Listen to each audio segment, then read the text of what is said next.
Guys, welcome to my at cook channel. আজকে আমি নিয়ে চলে এসেছি সকালের জলখাবারের জন্য একটা হেলদি ব্রেকফাস্ট রেসিপি, যা আপনারা চটজলদি বাড়িতে বানিয়ে ফেলতে পারবেন। যা যে কোনো জায়গায় যদি আপনারা থাকেন, এই রেসিপিটা খুবই সহজভাবে বানিয়ে নিতে পারবেন। খুবই সহজ অ্যান্ড সিম্পল একটা রেসিপি, যা হতে কোনো সময় লাগে না।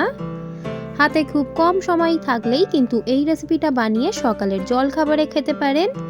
চলুন রেসিপিটা শুরু করে নেওয়া যাক। এই ব্রেকফাস্টটা বানিয়ে নেওয়ার জন্য এখানে আমি একটা বাউল নিয়ে নিয়েছি। বাউলের মধ্যে দিয়ে দিলাম এবারে একটা রুম টেম্পারেচারে থাকা ডিম।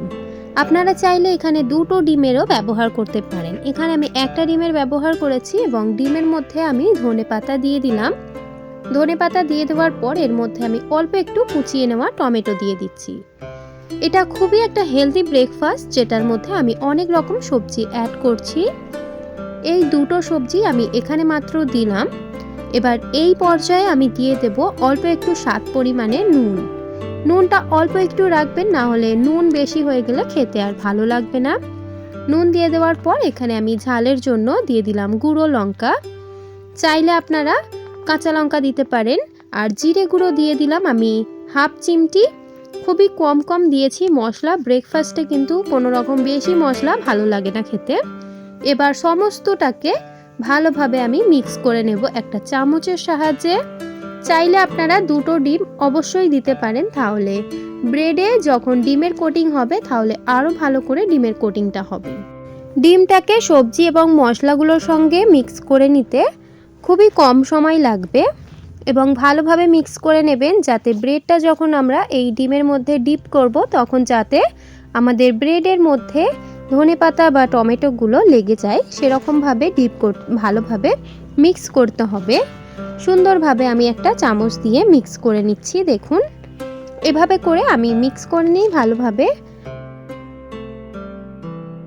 ডিমটাকে সবজির সঙ্গে বা মশলার সঙ্গে ভালোভাবে মিক্স করে নেওয়া হয়ে গেলে এখানে আমি 4টে ব্রেড নিয়ে নিলাম। এখানে আমি স্লাইস ব্রেড নিয়েছি, চাইলে আপনারা অন্য রকমেরও ব্রেড নিতে পারেন। স্লাইস ব্রেডগুলো খুবই বড় সাইজ ছিল, এটা কিন্তু নর্মাল সাইজ নয়। নর্মাল ব্রেডের থেকে অনেকটা বড় সাইজ এটা। এবার আমি এই ব্রেডগুলো একটা একটা করে ডিমের মধ্যে কোটিং করে যে কোনো একটা নির্দিষ্ট পাত্রের মধ্যে রাখবো। দেখুন, কোটিংটা আমি এই বাউলের মধ্যেই করে নিচ্ছি। এর মধ্যে কিন্তু ধনেপাতা বা যে কোনো মশলা আছে ডিমের মধ্যে যে দিয়েছি, সেগুলো কিন্তু এই পাউরুটি বা ব্রেডের মধ্যে ভালোভাবে কোটিং হচ্ছে, দেখতেই পাচ্ছেন। এবার এই কোটিংটাকে আমি সাইডে রেখে আরও সমস্ত ব্রেডগুলোকে ভালোভাবে কোটিং বানিয়ে ফেলবো।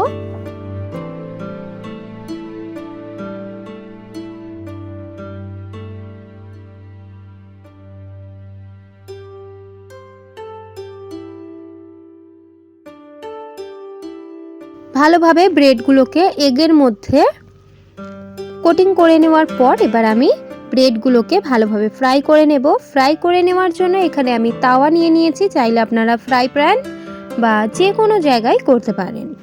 ব্রেডগুলো ভালোভাবে ফ্রাই করে নেওয়ার জন্য এখানে আমি এক টুকরো বাটার নিয়েছি, চাইলে আপনারা রিফাইন বা সাদা তেলেও এই ফ্রাইটা করে নিতে পারেন। আমি একটা চাকুর সাহায্যে বাটারটা কেটে নিয়েছিলাম।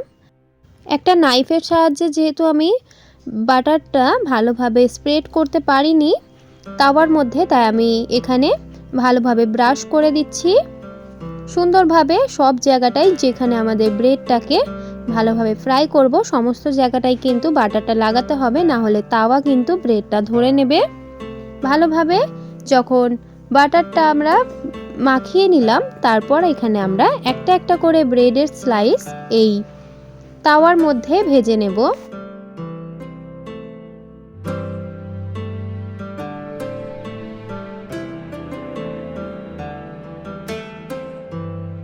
সমস্ত ব্রেডটা আমি তাওয়ার মধ্যে দিয়ে দিয়েছি এবং যে বাটিতে আমি এগটাকে ভালোভাবে মিক্স করেছিলাম, সেই বাটির মধ্যে কিন্তু অনেকটা ধনেপাতা রয়ে গিয়েছিল, তার জন্য আমি ব্রেডের উপরে ভালোভাবে কোটিং করে দিচ্ছি।